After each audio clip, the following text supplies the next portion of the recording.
I've heard that line for the 10th time. Maybe next quarter, Logan. But this time, I knew something had changed. I was sitting in the 12th floor conference room of Ridgeway Consulting, a strategy firm based in Denver, Colorado. The office was sleek, glass walls, white lights, dark oak desks. But behind the polished exterior was a system that had grown tired, rigid, and stale. I'd been here for nearly 4 years, ever since I graduated from my MBA. When I joined, I believed I had found a place worth investing in. But over time, promises had a way of drifting away. My name is Logan Carter, 29 years old, strategic consultant. I've personally managed the Morgan Tech account, Ridgeway's largest client, generating over $12 million in the past 4 years. Sitting across from me was Vanessa Stone, the newly appointed executive director.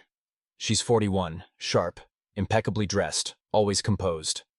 She speaks in corporate riddles like talent realignment, resource optimization, and organizational refocus. I had just asked for a raise, for the 4th time in 4 years. My case was clear: performance, revenue, client retention, and market benchmarks. But Vanessa didn't even look at me. She calmly flipped a few pages and said, "This quarter's budget is tight. We're reprioritizing department allocations." Her way of saying no, again. I kept my cool, nodded, and asked if we could set a clear future date for review. Vanessa looked up, slightly squinting. "Logan, you need to think bigger. We're all making sacrifices." I said nothing else.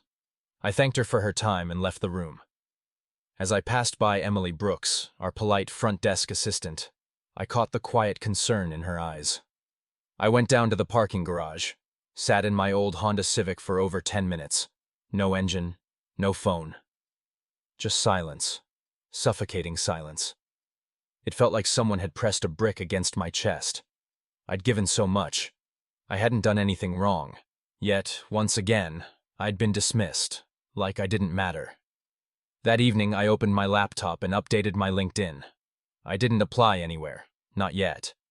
But I started looking, just to remind myself that the world outside still existed. That maybe, just maybe, there were places that would actually value me. 3 days later, Vanessa dropped a thick client file on my desk without a glance. On the cover, Morgan Tech, Q4 renewal. A yellow sticky note read, "Logan to handle." No thank you. No nod. I picked up the file, and something inside me shifted permanently. "We're hiring people like you, Logan." Mason's words were simple, but they lit something inside me, something I had forgotten. I had a choice. It was a chilly Friday evening at Copper Barrel, a downtown Denver pub popular with MBA grads. Mason and I had sat at this exact table 4 years ago, dreaming big. Now, things were different. I sat quietly, listening. Mason spoke with that rare tone, serious, steady. Mason Reed, college buddy, now a senior consultant at Summit Edge Partners, an up-and-coming strategy firm. Mason had always been the optimist, but sharp as a tack. He mentioned that their CEO, Dylan Harper, was looking to expand the team with people who'd been underestimated elsewhere. I knew exactly what that meant. I felt conflicted. I'd grown so used to being tolerated at Ridgeway that I'd forgotten what it meant to feel valued. Would leaving be betrayal? Or was it finally standing up for myself? Mason showed me an internal document outlining Summit Edge's policies: competitive pay, performance-based bonuses, 5K training budget annually, and flexible scheduling, even 4-day work weeks for senior staff. "You don't have to decide now," he said. "Just remember, you're worth more." Tuesday morning, I was reviewing reports when my phone buzzed. Unknown number. "Logan Carter speaking." A deep, steady voice answered. "Logan, this is Dylan Harper from Summit Edge Partners. Mason said you're worth meeting. Are you available Thursday?" My heart skipped. The CEO, calling me directly. No HR screening, no bureaucracy. I nodded, steadying my voice. I'd be glad to. We scheduled an in-person at their Denver HQ. I put in a PTO request at Ridgeway. Told them I had a doctor's appointment. Truth was, I did. I was checking on the health of my entire career. That night, I stood in front of the mirror longer than usual. For the first time in months, my eyes weren't dull. I saw something coming back, something I'd lost, the belief that I was worth it. Just 2 hours into the interview, Dylan Harper looked me in the eye and said, "We want you on board. 30% salary increase, performance bonuses. Most importantly, I believe in your value." I stepped into Summit Edge's Denver office Thursday morning, equal parts nervous and hopeful. Their HQ was on the 18th floor of a glass tower downtown. Natural light poured in, soft leather chairs lined the hallway. A real espresso machine hissed in the background. This place already felt different, not cold, not boxed in like Ridgeway. Dylan Harper, early 40s, dressed casually, calm but commanding. His handshake was firm, and he smiled as if we'd met before. The interview wasn't an interrogation. It was a real conversation about strategy, people, and purpose. I felt torn between two worlds. Ridgeway, old, rigid, familiar. Summit Edge, bold, unknown, promising. Was I ready to leave the safety net, even if that net had turned into a cage? We talked through everything. How I handled Morgan Tech, how I built trust with clients, how I led during chaos. Dylan didn't check his phone once. He took handwritten notes. When I asked about what success looked like here, he replied simply, "Real results and integrity." As the meeting wrapped up, Dylan said plainly, "We need someone like you to help lead our strategic consulting division. Starting pay is 30% above your current rate, plus bonuses tied to actual contracts, not arbitrary KPIs." I froze, not because of the number, but because of how he said it. Calm, firm, sincere. For the first time in years, I felt truly seen. Walking out, I didn't feel euphoric. I felt peaceful. I strolled through Civic Center Park, watching people jog, read, laugh. I thought, maybe I deserve this kind of clarity. A life where my value isn't something I have to beg to be recognized. That night I printed my resignation letter, but held on to it. I'd give Ridgeway one final chance. I'd talk to Vanessa openly and directly. No pleading, no blaming, just clarity. If they didn't see my worth, then I'd walk away, without regret. When I walked out of Vanessa's office with my resignation letter in hand, I never expected to be fired before I could even give notice. Monday, 8 a.m. I arrived earlier than usual, holding a neatly folded resignation letter. Ridgeway's office felt the same. Quiet, stale. Emily nodded as I walked in. Her eyes hinted that she sensed the storm coming. Vanessa Stone, sitting at her desk, scrolling through emails with her usual grimace. Emily Brooks, ever watchful, ever silent. Me, Logan Carter, stepping into Vanessa's office not to ask, but to end something that should have ended long ago. I said plainly, "I'd like to revisit my compensation and role. I've done the research. I'm earning 23% below industry average." Vanessa smiled dryly. "The market is inflated. We invest in long-term stability, not inflated expectations." I quoted numbers, mentioned Morgan Tech, reminded her I'd brought in $12 million. But everything I said was spun into disloyalty or personal ambition. Vanessa concluded coldly, "If you no longer align with our culture, perhaps you should reconsider your fit here." I placed the resignation letter on her desk. Vanessa skimmed it, then her expression hardened. "You interviewed elsewhere while employed here?" I nodded. "On my own time, with my own resources." She said nothing. An hour later, Emily called me softly. "Logan, Vanessa wants to see you." I walked in, and was told my contract was terminated effective immediately for potential conflict of interest. I wasn't surprised. I packed up my things under Emily's gentle watch. My desk held only a coffee mug, a family photo, and a few old printouts. No one said goodbye, but many eyes followed. In silence, I realized the fire that once fueled me at Ridgeway was gone. That afternoon, I called Dylan. "She fired me after I resigned," I told him. He paused, then said, "Even better." Can you start earlier? I smiled. I'll be there Monday. Dylan laughed. Welcome to a place that respects your worth. Less than a week after I left Ridgeway, I got an email from Morgan Tech titled, Urgent, Strategic Partnership Review. The person they wanted to meet with? Me. I had just started my first week at Summit Edge. Everything was new. Culture, systems, team dynamics. I was still adjusting when I received an email from Harvey Doyle, CEO of Morgan Tech, requesting a one-on-one meeting. Location, their South Denver HQ. Time, Thursday, 10 a.m. This wasn't a courtesy call. Harvey Doyle, mid-50s, principled, composed. I'd worked closely with him for 2 years. He valued consistency and fast response. Back at Ridgeway, he once told me, "You know when to speak and when to listen. That's rare." Harvey got straight to the point. Since your departure, service quality has clearly declined. The new Ridgeway rep is inexperienced. They were considering ending the contract. His condition for working with a new firm?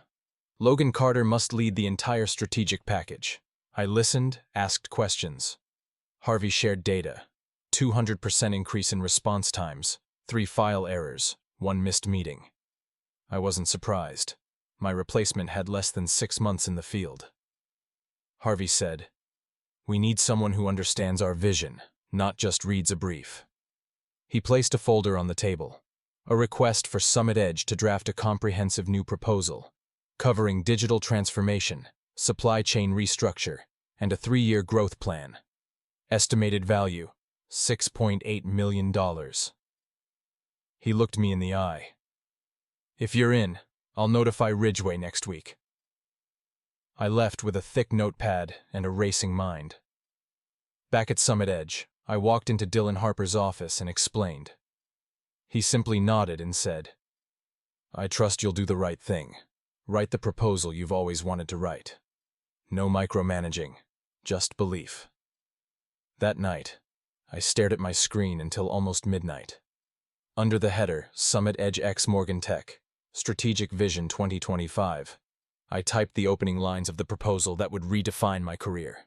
This wasn't revenge anymore. This was justice. 30 minutes into my presentation, the CEO of Morgan Tech cut in with a question. "Logan, can you guarantee this transition won't disrupt our current systems?" Morgan Tech's 7th floor boardroom.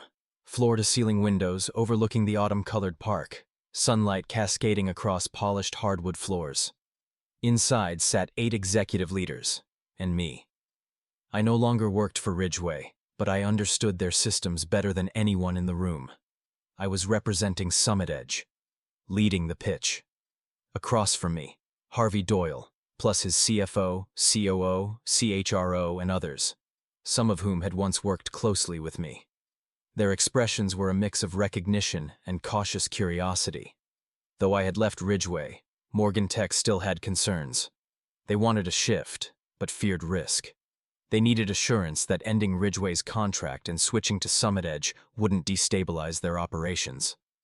I walked them through the plan, a 3-phase strategy with soft handoff, retaining core data and Ridgeway liaison staff for the first 90 days. I presented projected KPIs, including a 70% error reduction target within 6 months.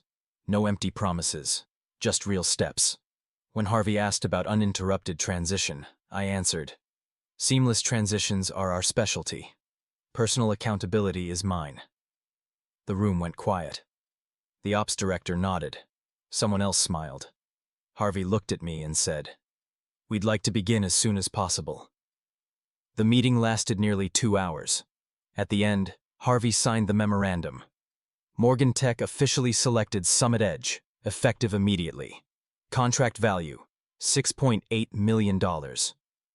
No one mentioned Ridgeway, but everyone understood the implications. That evening, I walked home through tree-lined streets dusted with fallen leaves. I didn't feel triumphant. I didn't feel vengeful. I just felt aligned, like I was finally doing the job I deserved 2 years ago. For the first time in years, I wasn't just employed. I was leading something that mattered. When Morgan Tech officially pulled their contract from Ridgeway, it wasn't just a shock. It was a warning shot heard across the industry. A few days after the boardroom meeting, Morgan Tech's press release went live. We chose Summit Edge for their execution, transparency, and human-centered approach. The news spread quickly through Denver's consulting circles. Meanwhile, inside Ridgeway, tension thickened. Whispers grew louder. Closed-door meetings multiplied. Eye contact disappeared. Emily Brooks, the quiet receptionist, texted me. Vanessa's been locked in meetings all week. No smiles, no talking. At Summit Edge, I was knee-deep in transition plans, but I couldn't help checking in on the place I once considered home. Ridgeway didn't just lose Morgan Tech, they lost credibility. Two of my former clients, a logistics firm and a tech startup, also announced they were ending contracts within 3 weeks. Their reason? No longer confident in operational capacity. Ridgeway's leadership scrambled. Emergency meetings were held. Staff began resigning. A few former colleagues called me, not to blame, but to ask for advice. I wasn't gloating. I just felt sad. All the red flags I once raised were now painfully visible. Monday morning, Ridgeway issued an internal memo. We are undergoing strategic restructuring and workforce reductions. One small line at the bottom. Vanessa Stone will exit her role as executive director as part of this transition. No farewell party, no best wishes, just a name erased from the system. I didn't feel triumphant, but I understood. Vanessa had treated employees like costs and clients like property. She was wrong. Both are living systems, and when neglected, they walk away. That evening, Dylan dropped a stack of folders on my desk. 3 former Ridgeway clients reached out. They want Summit Edge to lead their transitions. I looked down, recognized the names, and realized the dominoes had begun to fall. This time, I wasn't catching them to salvage. I was there to rebuild.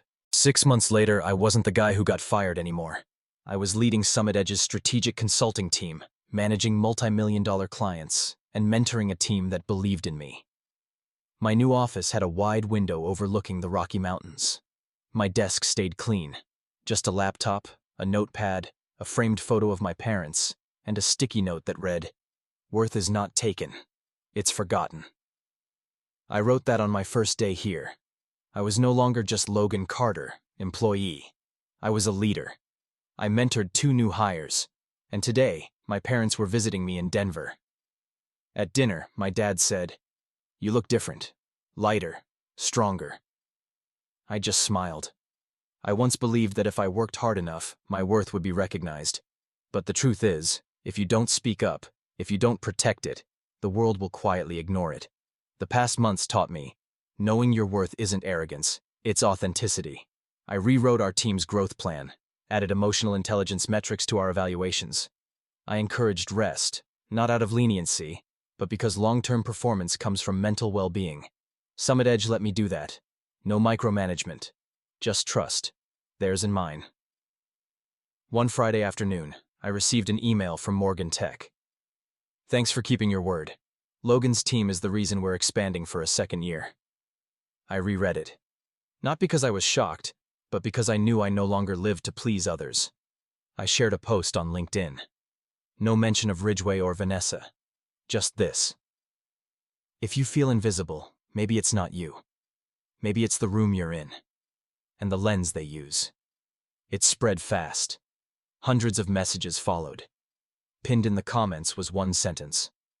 "Some lessons are expensive, but they're worth it." I wasn't seeking revenge. I wasn't flaunting victory. I was just telling the truth, so that anyone who needed to hear it could know. They too could walk away and be valued.